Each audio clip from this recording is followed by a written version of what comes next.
Hello everyone, welcome to TET Mantra by Kiran academy. और जैसा कि आप सभी को पता है कि सीटेट का एग्जाम होना है जनवरी में, तो उसके लिए हमने सेशंस स्टार्ट किए हुए हैं। सारे सब्जेक्ट की क्लास आपको मेरे चैनल पे मिल जाएगी, सीडीपी, हिंदी, इंग्लिश, ईवीएस सभी की क्लासेस। और जिसमें मैंने एसएसटी एनसीईआरटी भी डिस्कस किया हुआ है और ईवीएस एनसीईआरटी भी डिस्कस किया हुआ है। ठीक है, तो 45 क्वेश्चन मैंने डिस्कस करा चुका है अपने चैनल पर, आप चाहे तो देख सकते हैं सीडीपी से रिलेटेड। आज हम डिस्कस करेंगे 46 से लेकर 15 क्वेश्चन का ये सेशन होगा। बिल्कुल भी मिस मत करिएगा, आपके लिए बहुत ज़्यादा ज़रूरी है जो भी सीटेट का पेपर देने वाले हैं जनवरी में। ठीक है, तो पहला क्वेश्चन है, एक अध्यापक का श्रेष्ठतम गुण है। ठीक है, ऑप्शंस है यहाँ पर अध्यापन होगा। ठीक है, अध्यापन के प्रति पूर्ण समर्पण, अध्यापन के प्रति उच्च चरित्र, अध्यापन के प्रति उच्च विचार, अध्यापक की धर्म निरपेक्षता। तो इसका राइट आंसर क्या हो जाएगा? एक अध्यापक है, उसका श्रेष्ठतम गुण इनमें से क्या होगा? क्या उसका उच्च चरित्र होना चाहिए श्रेष्ठतम गुण, या उसके उच्च विचार ही उसका श्रेष्ठतम गुण है, या अध्यापक की धर्म निरपेक्षता ही उसका श्रेष्ठतम गुण है? तो देखिए, जो अध्यापक होता है उसका श्रेष्ठतम गुण होता है कि वो जो टीचिंग कर रहा है उसमें पूरी तरह से समर्पित हो, अपना पूरा 100% दे। ठीक है, तो इसका मतलब राइट आंसर क्या हो जाएगा? अध्यापन के प्रति पूर्ण समर्पण होना ही अध्यापक का श्रेष्ठतम गुण होता है, यानी कि ऑप्शन नंबर ए सही हो जाएगा। ठीक है, नेक्स्ट क्वेश्चन है, छात्रों को पहले कोई सामान्य नियम बताकर उसके बाद उस नियम के उदाहरण देकर नियम की पुष्टि करने की विधि को क्या कहते हैं? निगमन विधि कहते हैं, संश्लेषण से विश्लेषण की विधि कहते हैं, अनुभव से तर्क की विधि कहते हैं, या आगमन विधि कहते हैं। तो जिस भी विधि में पहले नियम बताए जाते हैं उसके बाद उदाहरण दिया जाता है, यानी कि एग्जाम्पल दिया जाता है, तो उस विधि को कौन सी विधि कहते हैं? उस विधि को निगमन विधि कहते हैं। ये एक फैक्चुअल क्वेश्चन था, और इसी हिसाब से जिसमें पहले एग्जाम्पल दिया जाता है उसके बाद नियम बताए जाते हैं उसे आगमन विधि कहते हैं। ठीक है, तो पहले जिसमें नियम बताए जाते हैं उसके बाद एग्जाम्पल बताए जाते हैं उसे निगमन विधि कहते हैं, और जिस विधि में पहले एग्जाम्पल बताए जाते हैं उसके बाद नियम बताए जाते हैं तो उसे आगमन विधि कहते हैं। ठीक है, तो इस तरह से दोनों ही अपोजिट है एक दूसरे के। ठीक है, भाषा सीखने का प्रभावी उपाय है पाठ्य पुस्तकें पढ़ना, सहायक पुस्तकें पढ़ना, अखबार पढ़ना, या वार्तालाप करना। तो इनमें से आपको ये बताना है कि भाषा सीखने का सबसे ज़्यादा प्रभावी उपाय इनमें से कौन सा है। क्या बच्चों को पाठ्य पुस्तक पढ़वाना चाहिए जिनसे वो भाषा सीख सके, सहायक पुस्तकें पढ़वाना चाहिए, अखबार पढ़वाना चाहिए, या वार्तालाप करवाना चाहिए? तो देखिए, सबसे ज़्यादा इनमें से जो सबसे ज़्यादा भाषा सीखने का प्रभावी उपाय है वो है वार्तालाप करना। देखिए, जब उसे वार्तालाप करवाया जाएगा, बच्चों के ग्रुप में बैठाला जाएगा, तो बच्चे एक दूसरे से संपर्क में आते हैं, एक दूसरे की बातों को सुनते हैं, जिससे उन्हें भाषा सीखने में भी सहायता मिलती है। ठीक है, तो राइट आंसर क्या हो जाएगा? वार्तालाप करना ही भाषा सीखने का प्रभावी उपाय है। ठीक है, छात्र का सर्वोत्तम मूल्यांकन किस पद्धति में किया जाता है? पाठ्यक्रम के अंत में मूल्यांकन, वर्ष में 2 बार, सतत एवं व्यापक मूल्यांकन, या निर्माणात्मक मूल्यांकन? जो छात्र का सर्वोत्तम मूल्यांकन है वो किस पद्धति में किया जाता है? तो देखिए, छात्र का जो सर्वोत्तम मूल्यांकन है, सबसे अच्छा जो मूल्यांकन कहा जाता है कि छात्रों का सबसे अच्छा मूल्यांकन किस पद्धति में होगा, तो वो होता है सतत एवं व्यापक मूल्यांकन में। सतत एवं व्यापक मूल्यांकन मतलब कि निरंतर उनका मूल्यांकन होता रहता है। ठीक है, पाठ्यक्रम के अंत में मूल्यांकन नहीं होगा, वर्ष में 2 बार भी नहीं, ये सर्वोत्तम नहीं कहा जा सकता कि ये सर्वोत्तम मूल्यांकन है। लेकिन जो सतत एवं व्यापक मूल्यांकन होता है वो सर्वोत्तम मूल्यांकन की श्रेणी में आता है। ठीक है, और जो आपको मूल्यांकन चैप्टर पढ़ना है वो ऑलरेडी मैंने अपने चैनल पे डिस्कस कराया हुआ है। मूल्यांकन, आकलन, ये सब टॉपिक्स मैंने डिटेल में डिस्कशन कराया हुआ है, आप चाहे तो वहां से जाके देख सकते हैं। और मैंने साथ के साथ बताया भी है कि किस तरह से क्वेश्चन पूछे जा सकते हैं या पूछे गए हैं। ठीक है, तो इसका राइट आंसर क्या हो जाएगा? ऑप्शन नंबर सी, सतत एवं व्यापक मूल्यांकन। आगे देखते हैं, छात्रों के चरित्र निर्माण में सबसे अधिक महत्वपूर्ण भूमिका किसकी होती है? अध्यापक के उपदेशों की, स्वयं अध्यापक के आदर्श चरित्र की, महापुरुषों के जीवन गाथा पढ़ाने की, या धार्मिक शिक्षा की?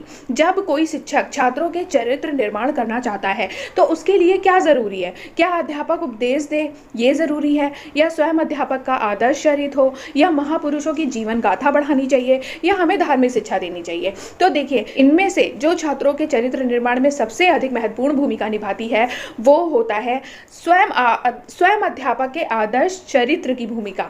ठीक है, जब अध्यापक का आदर्श चरित्र होता है तो बच्चे क्या है, उसके चरित्र को देखकर ही अपने चरित्र में उतारते हैं कि हमें भी अपने टीचर जैसा बनना है। ठीक है, तो स्वयं अध्यापक के आदर्श चरित्र की भूमिका बहुत ज्यादा महत्वपूर्ण होती है छात्रों के चरित्र निर्माण में। ठीक है, कक्षा में कुछ छात्र बहुत अधिक सीखने की जिज्ञासा प्रदर्शित करते हैं।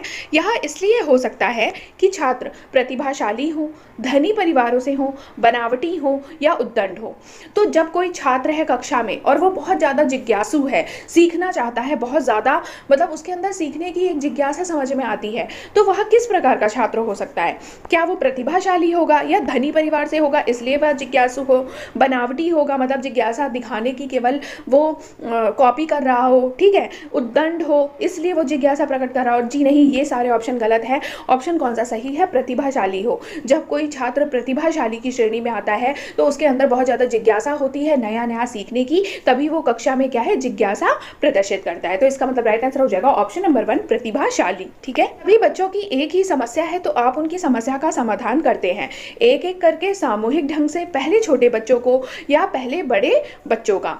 तो जब जब ये समस्या हमारे सामने आती है एज अ टीचर, आप देखते हो कि कोई एक क्लास है उसमें आपने कुछ पढ़ाया और बच्चों को एक टॉपिक समझ नहीं आया और सभी बच्चों के साथ ऐसा है कि सभी बच्चों को वही टॉपिक समझ नहीं आया है, तो आप उनकी समस्या का समाधान कैसे करेंगे? भाई जब सारे बच्चों की एक ही समस्या है तो हम उन्हें सामूहिक ढंग से पढ़ाएंगे, है ना? तो ऑप्शन नंबर बी हो जाएगा सही। अगर ये होता हर एक बच्चे की अलग समस्या है तो हम उनकी समस्या का समाधान कैसे करते? एक एक करके, ठीक है, एक एक करके व्यक्तिगत रूप से उन्हें समझाते, उनकी क्योंकि अलग अलग समस्याएं हैं। अगर उनकी एक ही समस्या है तो हम सामूहिक ढंग से उनको समझा देंगे, ठीक है, यानी कि ऑप्शन नंबर बी सही हो जाएगा। और जो सीटेट में जो सीडीपी के क्वेश्चन पूछे जाते हैं ना, वो आपकी समझ पे डिपेंड करता है कि आपकी समझ, आपकी सोच किस तरह की है, ठीक है। जैसे आपने यहाँ पे समझा होगा कि एक क्लास है और उसमें जो बच्चे हैं उनकी एक ही समस्या है, तो आप उनकी समस्या का कैसे समाधान करेंगे? तो आपको ये चीजें खुद सोचनी है कि अगर सारे बच्चों की एक ही समस्या है तो हम उनका समाधान सामूहिक ढंग से ही करेंगे, ठीक है। छात्रों में मौखिक अभिव्यक्ति को विकसित करने का तरीका है परिचर्चाओं का आयोजन, भाषण प्रतियोगिताओं का आयोजन, अंताक्षरी का आयोजन या ये सभी। तो जब हम छात्रों में मौखिक अभिव्यक्ति को विकसित करना चाहते हैं, मतलब ये डेवलप करना चाहते हैं कि बच्चा ज़्यादा से ज़्यादा बोले, ज़्यादा से ज़्यादा एक्सप्रेस करे अपनी चीज़ों को, तो हम परिचर्चाओं का आयोजन कराना भी सही है। भाषण प्रतियोगिताओं का आयोजन कराएंगे तब भी बच्चा बहुत बोलेगा, अंताक्षरी का आयोजन कराएंगे तब भी बच्चा बोलेगा। इसका मतलब ये जो तीनों ऑप्शन है, तीनों ही ऑप्शन सही हो जाएंगे, यानी कि ऑप्शन नंबर डी सही होगा ये सभी, ठीक है।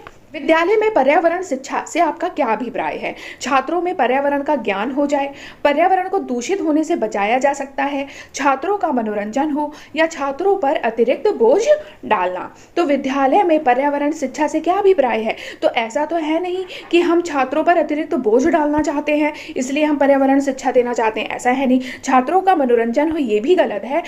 देखिए सबसे अच्छा जो ऑप्शन है वो है ऑप्शन नंबर बी, पर्यावरण को दूषित होने से बचाया जा सके इसलिए हम बच्चों को विद्यालय में पर्यावरण शिक्षा प्रदान करते हैं, ठीक है। तो यानी कि ऑप्शन नंबर बी सही हो जाएगा इसका। नैतिक शिक्षा का उत्तरदायित्व होना चाहिए स्कूल के ऊपर, समाज के ऊपर, अभिभावक के ऊपर या धर्म गुरु के ऊपर। तो नैतिक शिक्षा को जो उत्तरदायित्व है वो किस पर होना चाहिए? तो नैतिक शिक्षा का जो उत्तरदायित्व है वो होना चाहिए स्कूल के ऊपर, ठीक है। आजकल के आवासीय स्कूलों की तरह भारतीय पद्धति के स्कूल थे, मदरसे, आश्रम, गुरुकुल या मकतब। जो बोर्डिंग स्कूल आज के टाइम पे चल रहा है वो पहले के ज़माने में किस तरह के स्कूल कहलाते थे? तो ऐसा गुरुकुल में होता था ना कि गुरुकुल में बच्चे रहते थे, जाकर वो अपनी एक दिनचर्या फॉलो करते थे, वहाँ के नियम होते थे, अलग अलग कानून होते थे वहाँ के, तो ये गुरुकुल में होता था। तो ये गुरुकुल को देखते हुए ही बोर्डिंग स्कूलों की स्थापना की गई थी, ठीक है। तो बोर्डिंग स्कूलों की तरह ही पहले क्या होते थे? गुरुकुल होते थे। शिक्षक की योग्यता एवं आचरण का सबसे अच्छा मूल्यांकन करते हैं उनके प्रधानाचार्य, उनके शिक्षक, समाज के संभ्रांत लोग या विशेषज्ञ। तो शिक्षक की योग्यता एवं आचरण का सबसे अच्छा मूल्यांकन कौन करता है? तो देखो उनके शिष्य करते हैं, क्योंकि शिक्षक क्या है, शिक्षक की योग्यता क्या होती है? पढ़ाना, ठीक है, छात्रों को इस योग्य बनाना कि वो अपने आगे आने वाले जीवन में उन्नति कर सके, ठीक है। तो शिक्षक की योग्यता एवं आचरण का सबसे अच्छा मूल्यांकन उनके शिष्य करते हैं कि जैसे एक शिक्षक है, उसने क्लास में कुछ पढ़ाया और बच्चों को पूरी तरह से समझ में आ गया, तो यही चीज जो है वो शिक्षक की योग्यता दिखाती है। तो इसका मतलब उनके जो शिष्य है वही शिक्षक की योग्यता एवं आचरण का सबसे अच्छा मूल्यांकन करते हैं, यानी कि ऑप्शन नंबर बी क्या है, सही होगा इसका। प्रतियोगिता से एक उत्तम उत्तम गुण का विकास होता है। लक्ष्य ऊंचा रखना, पराजय को भी खुशी खुशी स्वीकार करना, काम पूरा करके ही दम लेना, या ये सभी। जब हम कोई प्रतियोगिता करवाते हैं क्लास में या पूरे स्कूल में, तो उससे किस गुण का विकास होता है? तो देखिए, लक्ष्य पाने के लिए सब व्याकुल होते हैं छात्र कि हमें लक्ष्य पाना है, लक्ष्य ऊंचा रखने के का जो गुण है वो विकसित होता है। पराजय, अगर कोई छात्र उसमें हार भी जाता है तो वो खुशी खुशी उसे स्वीकार भी करता है, ये भी सही है। काम पूरा करके ही दम लेना, यानी कि ये तीनों ही ऑप्शन सही हो जाएंगे। अध्यापन प्रभावशाली हो सकता है यदि अध्यापक शिक्षण वहां से प्रारंभ करें जहां से विद्यार्थी पहले से जानते हों, विषय पढ़ाने का लंबा अनुभव रखते हों, विषय का अच्छा ज्ञाता हो, या ये सभी। इसमें जो राइट आंसर होगा, देखिए पहले ऑप्शंस देखते हैं। शिक्षण वहां से प्रारंभ करें जहां से विद्यार्थी पहले से जानता हो, ये बात तो पूरी तरह से सही है। ठीक है, विषय पढ़ाने का लंबा अनुभव रखता हो, ये एक तरह से गलत है। जरूरी नहीं है कि उसे विषय पढ़ाने का लंबा अनुभव हो, लेकिन उसे विषय पर अच्छी पकड़ होनी चाहिए, विषय का अच्छा ज्ञाता होना चाहिए। तो राइट आंसर जो ऑप्शन नंबर सी है वो भी सही है कि विषय का अच्छा ज्ञाता होना चाहिए। ठीक है, तो एक तरह से ए एंड सी सही होने चाहिए, लेकिन इन्होंने जो आंसर दिया है वो ऑप्शन नंबर केवल ए को सही बताया है। तो अभी ये जो क्वेश्चन है इसमें थोड़ी सी कंफ्यूजन है। बाकी आप कमेंट करके बताइए कि आपको कौन सा राइट आंसर इसका लग रहा है। ठीक है, तो ये था लास्ट क्वेश्चन। उम्मीद है आपको ये सेशन पसंद आया होगा। पसंद आया तो लाइक शेयर एंड सब्सक्राइब जरूर कर दीजिएगा चैनल को। कल फिर मिलेंगे हम नेक्स्ट सेशन में। Thank you so much.